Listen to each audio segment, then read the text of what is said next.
चंद्रपूर, गोंदिया, गडचिरोली या जिल्ह्यांना सध्या रेड अलर्ट जारी करण्यात आलाय। कोकण आणि घाटमाथ्यावर सुद्धा तुरळक ठिकाणी जोरदार पावसाची शक्यता वर्तवण्यात आली आहे। मराठवाड्यातही काही ठिकाणी येलो अलर्ट जारी करण्यात आलाय। तर पालघर, ठाणे, मुंबई, रत्नागिरी आणि सिंधुदुर्गला सुद्धा हवामान खात्यानं येलो अलर्ट दिलाय। तर नागपूरमधून बातमी आहे। नागपूर विमानतळ परिसरामध्ये पावसाचं पाणी साचलंय। विमानतळावर जाणारा एक मार्ग यामुळे बंद झालाय। नागपुरातील शाळा आणि महाविद्यालयांना आज सुट्टी जाहीर करण्यात आली आहे। मुसळधार पावसाच्या इशाऱ्यामुळे आता प्रशासनानं ही सुट्टी जाहीर करत हा निर्णय घेतला।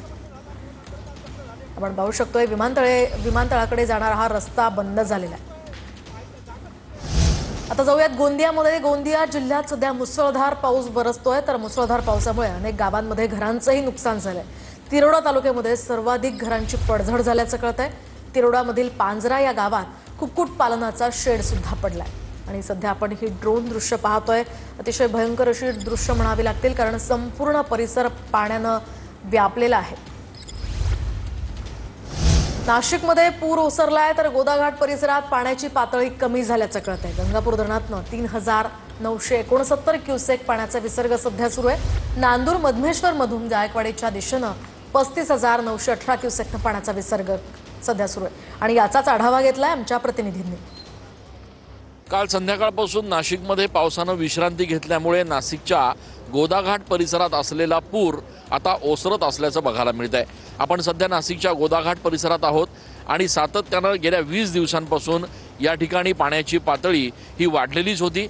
गंगापूर धरणातनं देखील पाण्याचा विसर्ग जो आहे तो आता कमी करून 3969 क्युसेक करण्यात आलेला आहे। नाशिक जिल्ह्यातल्या जवळपास 23 पैकी 7 धरणं जी आहेत ते 100% भरलेले आहेत। तरी ऑरेंज अलर्ट असल्याकारणाने गोदाघाट परिसरातील रहिवाशांना आज देखील सतर्क राहण्याचा इशारा देण्यात आलेला आहे।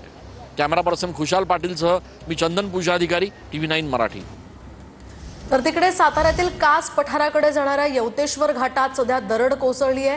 कास पठाराकडे जाणारी 4 चाकी वाहतूक त्यामुळे बंद झाली आहे। सतत पडणाऱ्या या पावसामुळे पुन्हा दरड कोसळण्याची सुद्धा भीती आहे। त्यामुळे पर्यटकांचा इथे खोळंबा झालाय। आता जाऊया नागपुरात सलग तिसऱ्या दिवशी सुद्धा मुसळधार पावसानं हजेरी लावली आहे। नागपुरातील नरेंद्रनगर हा पूल पाण्याखाली गेलाय। दरम्यान त्यामुळे वाहतूक सध्या ठप्प झाली आहे। पाल नदीला पूर आल्यामुळे गडचिरोली नागपूर राष्ट्रीय महामार्ग सुद्धा बंद झालाय। नागपूर शहरात 27 तासात 136.9 मिलीमीटर पावसाची नोंद करण्यात आली आहे। तर दिवसभराच्या या संततधार पावसामुळे सखल भागांमध्ये पाणी साचलंय। आणि याचाच आढावा घेतलाय आमच्या प्रतिनिधींनी। नागपूरसह परिसरामध्ये रात्रीपासून मुसळधार पाऊस पडतोय। आपण बघू शकतो सध्या आहे नरेंद्रनगर अंडरपास परिसरामध्ये मुसळधार पावसामुळे या नरेंद्रनगर पुलाखाली जवळपास 2 ते 2.5 फुटापर्यंत पाणी साचलेलं आहे। त्यामुळे वाहतुकीसाठी हा उड्डाणपूल जो आहे तो या ठिकाणी बंद करण्यात आलेला आहे। नागपुरातील मेट्रोचे जे अंडरपास आहे त्यामध्येही पाणी शिरल्याची माहिती आहे। रात्रीपासूनच मुसळधार पाऊस नागपूरसह परिसरामध्ये पडतोय आणि त्यामुळेच बॅरिकेटिंग लावलेले आहे। हा संपूर्ण परिसर या ठिकाणी मी तुम्हाला दाखवतोय। एका साईडचा हा अंडरपास जो आहे तो बंद करण्यात आलेला आहे, बॅरिकेटिंग लावण्यात आलेली आहे, वाहतूक दुसरीकडे वळवण्यात आलेली आहे।